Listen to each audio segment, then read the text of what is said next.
Love this podcast? Support it and sponsor today. Simply head to ozcastnetwork.com for details.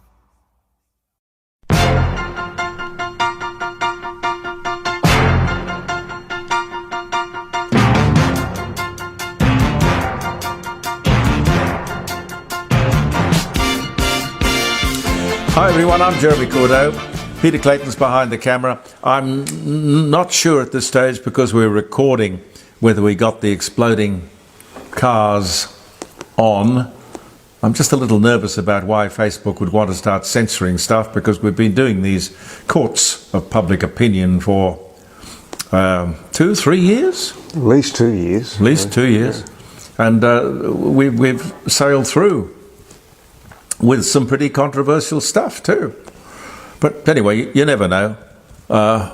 We'll find out though. We'll find another way of getting it to you if we can't. Oh dear.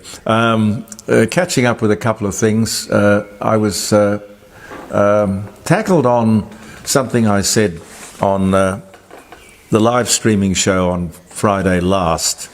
I'm not exactly sure how it came up, but we were talking about how certain Aboriginal people have great wealth. And I was asked, well, how do you possibly know what Noel Pearson has in the bank? Well, you ask a good question. All I'm going on is the information that is publicly available. If you Google what is Noel Pearson's personal wealth, you will see exactly what I saw. And I was quite shocked to find that he is reputedly worth $33.5 million. $33.5 million. Now, that's an awful lot of money for an activist, a lawyer fighting for land rights, his clients, impoverished Aboriginals. That's pretty amazing, $33.5 million. He's not an elderly man. And the other person I made mention of was Louise, or let me think, her name was Louisa, I think, O'Donoghue, AC, the highest Order of Australia award that it's possible to get. She possesses a CBE, that's a Commander of the British Empire, a DSG, a person from the Pitjantjatjara lands, a person from the stolen generation. I mean, what a remarkable life. Now, she was the head of ATSIC, which was dismantled, and it was, well, what can I say? It was a total failure. Charged to do something very similar for Aboriginal people as the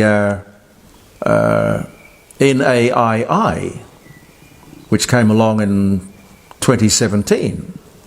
But ATSIC was the forerunner, dismantled in 2004. The government of the day said the experiment in elected representation for Indigenous people has been a total failure. Well, Luicha, I don't understand. If you hadn't been stolen, what would life have been like? I don't know that there's any gratitude or any sympathy for what people tried to do. I would say they were rescuing children, and I'm sure mistakes were made. But rescuing children and providing people like you with the most fantastic life, they're not counting property, a personal wealth of over $5 million, according to Google, is not bad, I'm telling you. I mean, that's quite remarkable for her. But I don't get any thank you or any gratitude or any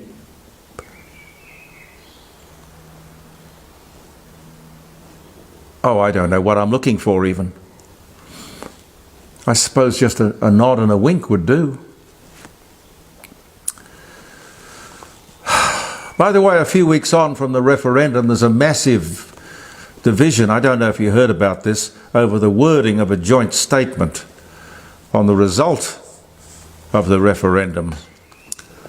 This is, of course, exactly what would have resulted if the Voice had got up. 400 different tribes and languages, no written language, of course, different priorities, different agendas, different values.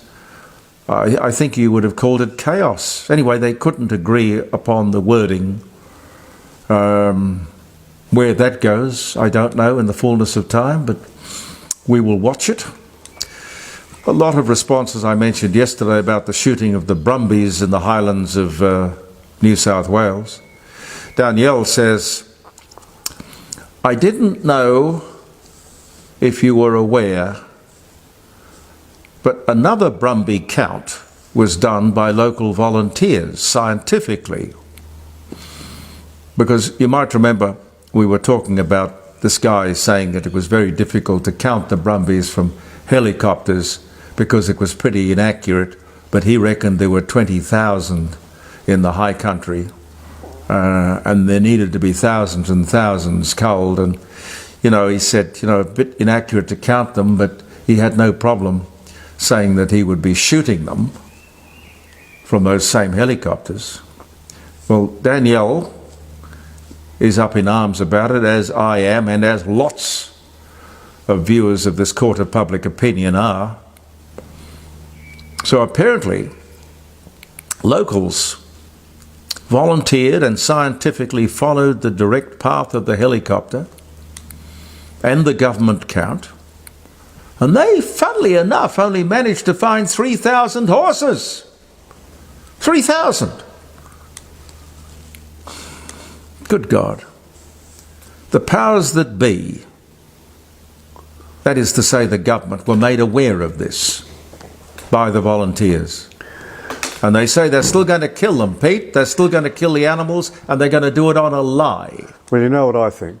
Well, 3,000 horses, 25 million humans. A little bit of imbalance there.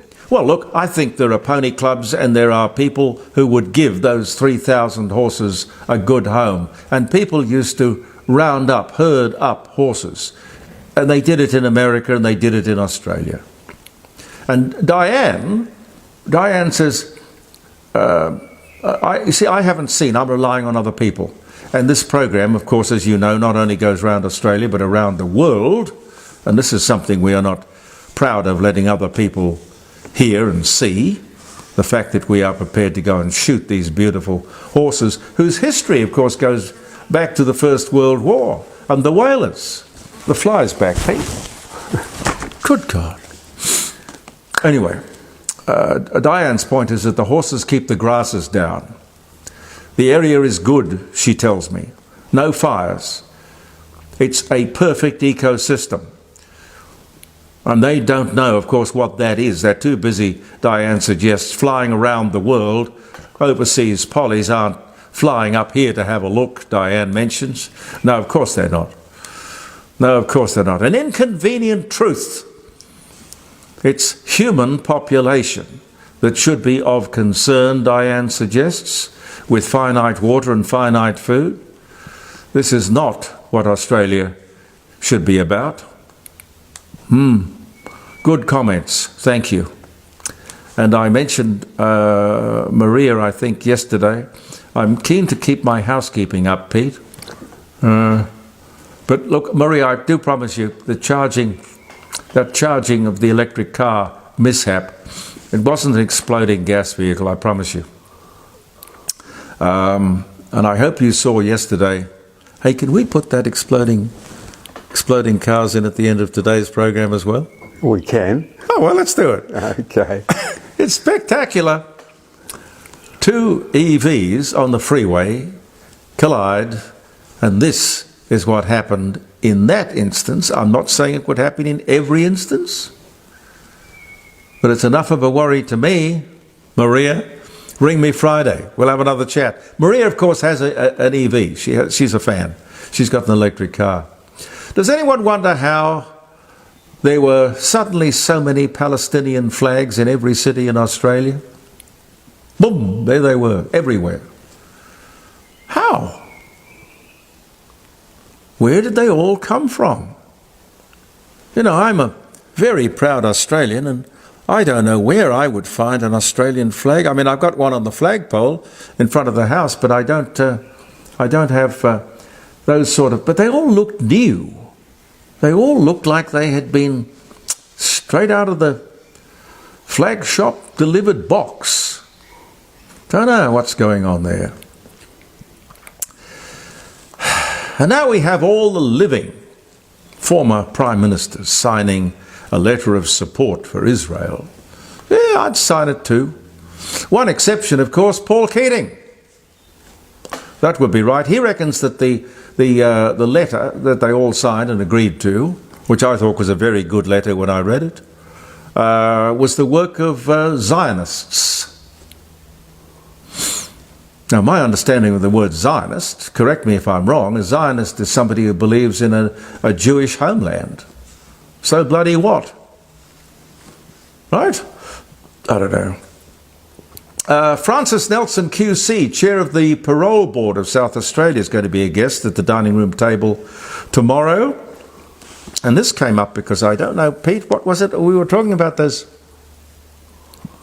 two 14-year-olds who allegedly started the fire in Woolworths, and not only burnt Woolworths down, but all the surrounding shops, and God knows what inconvenience, damage and expense that's cost to that community, that lovely little village of Stirling, I don't know.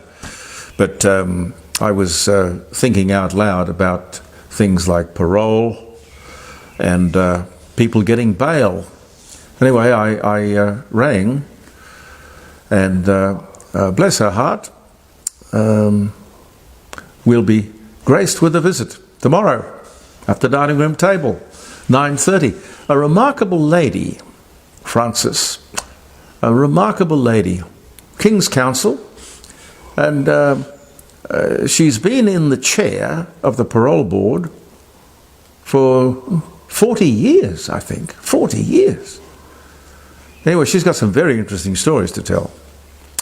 The CommBank State of the States, which is CommBank meaning the Commonwealth Bank, CommBank State of the States, they bring out a kind of a ratings thing every month.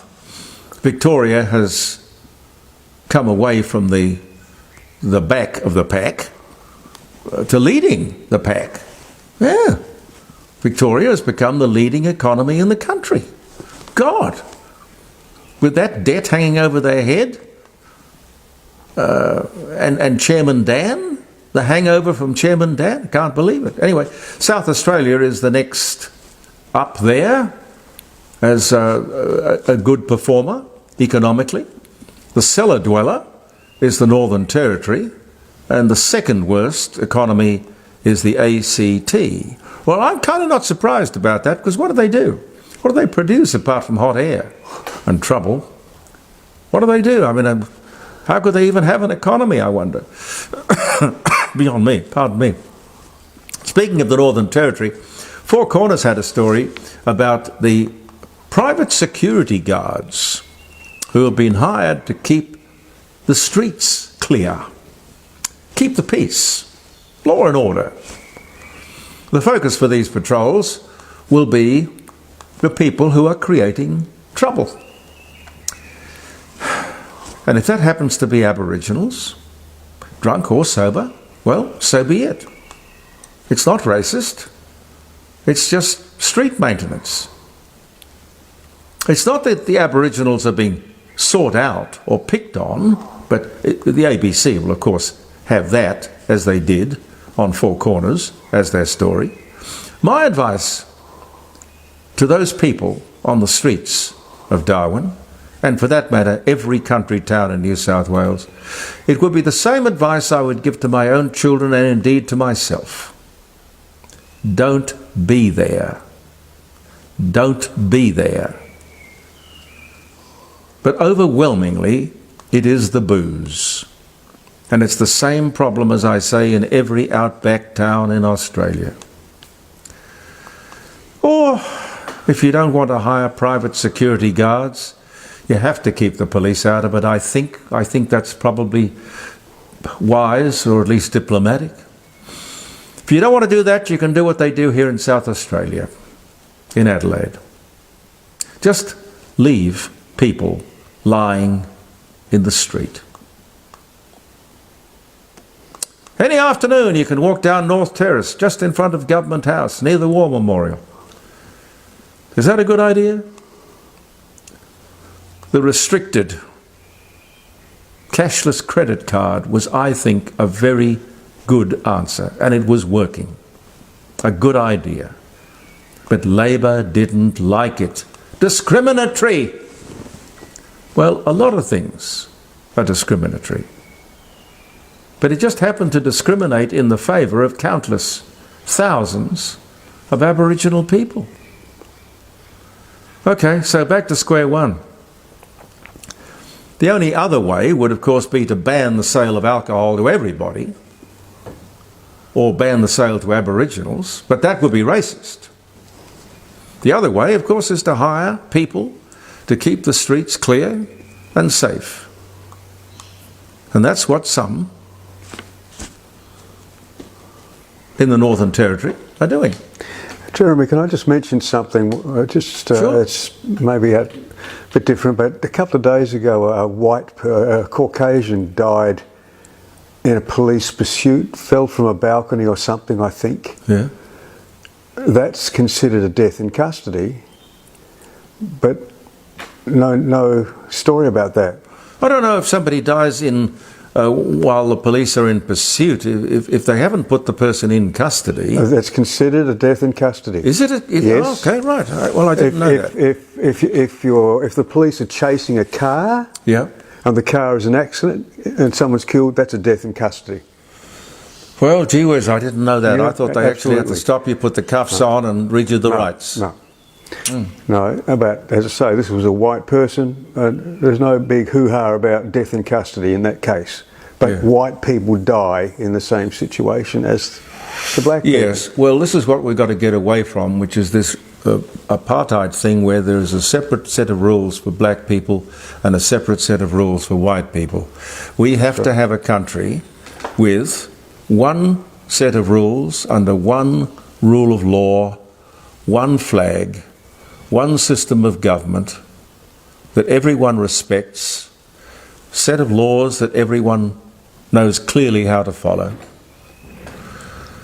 And if the moment you start going around rearranging things and trying to do better, as I've often said to you, the road to hell is paved with good intentions. I don't doubt for 1 minute that these people who are trying to fix the world mean well, but it won't end happily.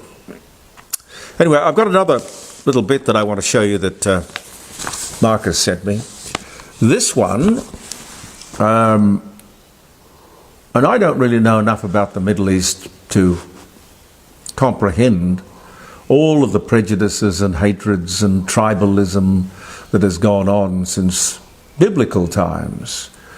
But this is a very interesting little insight into how the Middle East became what it is today. And we'll run that, and we'll also run that 2EV crash thing again. I don't get any glee out of it. I'm not trying to demonise electric cars. I'm just trying to balance up the media in bringing you stuff that you won't see elsewhere for some inexplicable reason. Okay, what can I tell you about the day, ladies and gentlemen? Piano Man by Billy Joel. Great song. Released in the United States of America on this day in 1973. Golly, that's going back. Do you believe it's that far back? It's incredible, really. 73. Yeah. And yet I can play it today and it sounds as fresh and as listenable to as ever. The first regular, here's an important one, really, I think.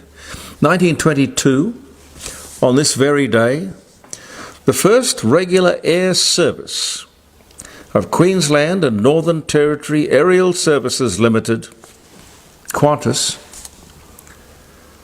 started from Charleville to Cloncurry. Now, you know, Pete? What? That's the equivalent of JeremyCordeaux.com from the dining room table. Yes. Little tiny beginning. From an acorn. From a little acorn. Yes, there shall grow. And I promise you this, we are not going to muck it up by hiring an Alan Joyce. No.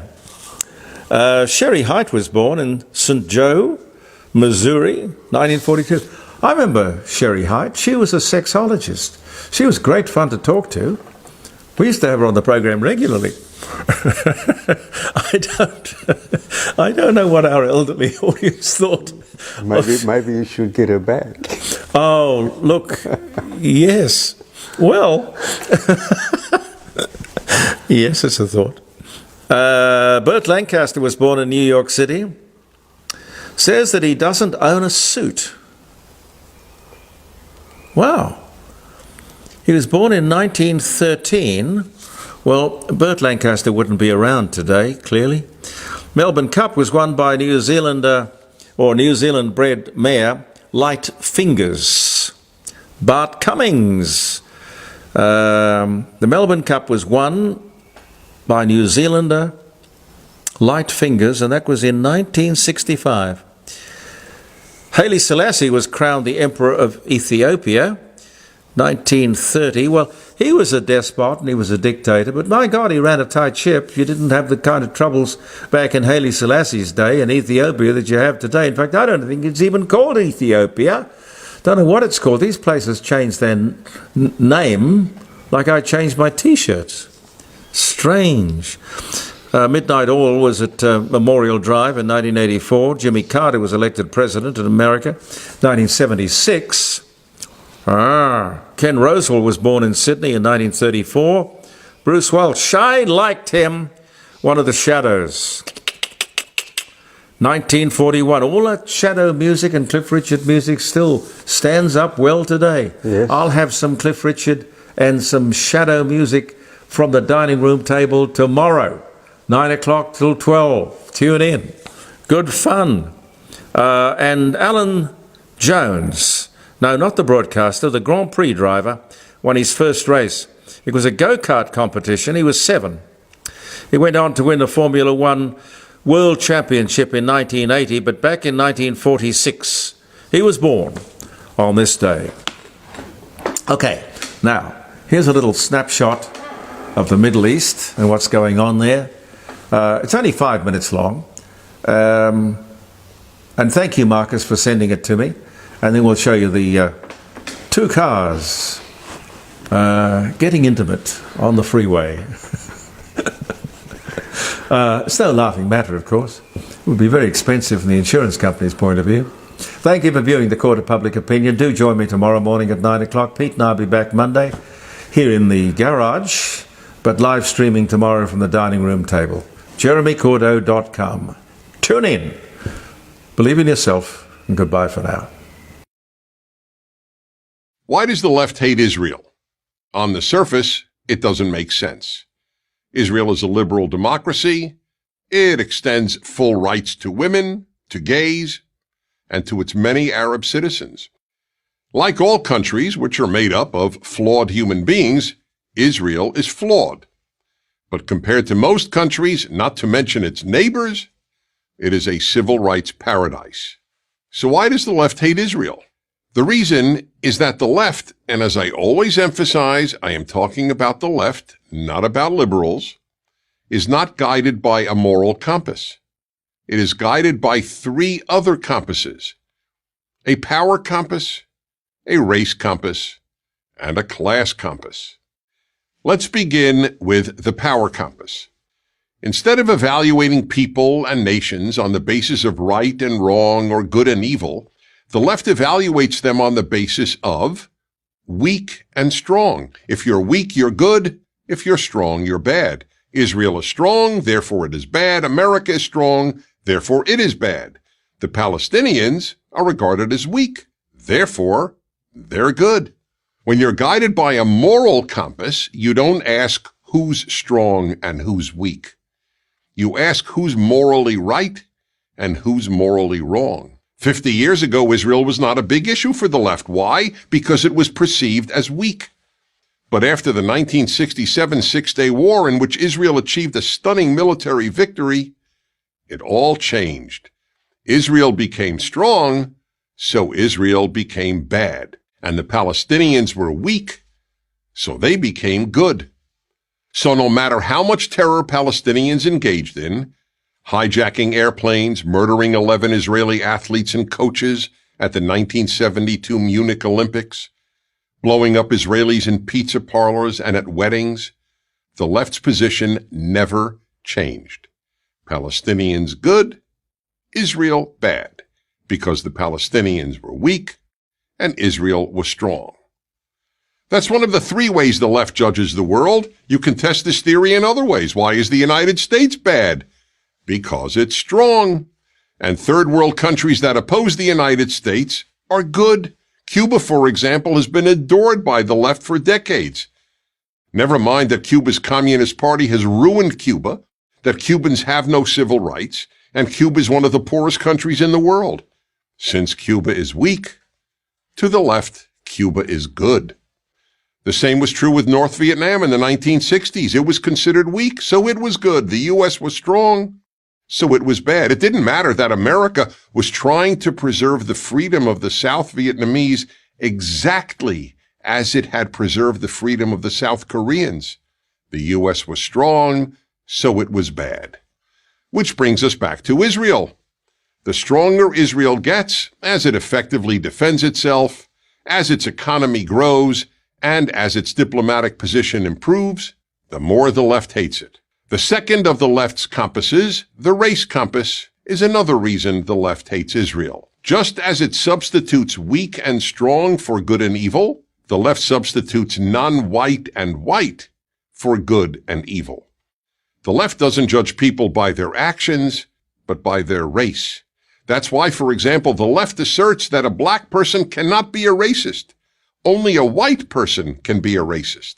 And that provides the second reason Israel is labeled evil. Israelis are considered white and Palestinians are not white. Never mind that more than half of Israel's population is not white. The result? The left essentially ignores Palestinian terror and loudly condemns Israel's responses to terror. Now to the left's third compass, the class compass. This is the third way in which the left replaces traditional Western and Judeo-Christian categories of good and evil. Instead of judging people's actions by the same moral yardstick, that of good and evil, the left judges people's actions based on their economic class. Rich people and rich nations are bad, poor people and poor nations are good. This began with Karl Marx, who divided the world by economic class, not moral behavior. To Marx and to Marxism, good and evil is entirely class-based. Good is defined as workers, evil as owners. And that is the third reason for the left's hatred of Israel and of America. They are both wealthy. As fewer and fewer people perceive the world in terms of good and evil, substituting a power, race, or class compass for a moral compass, you will inevitably get more evil and more hatred of the good, beginning with Israel and America and ending with Western civilization. I'm Dennis Prager. Thank you for watching this video. To keep PragerU videos free, please consider making a tax-deductible donation.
Love this podcast?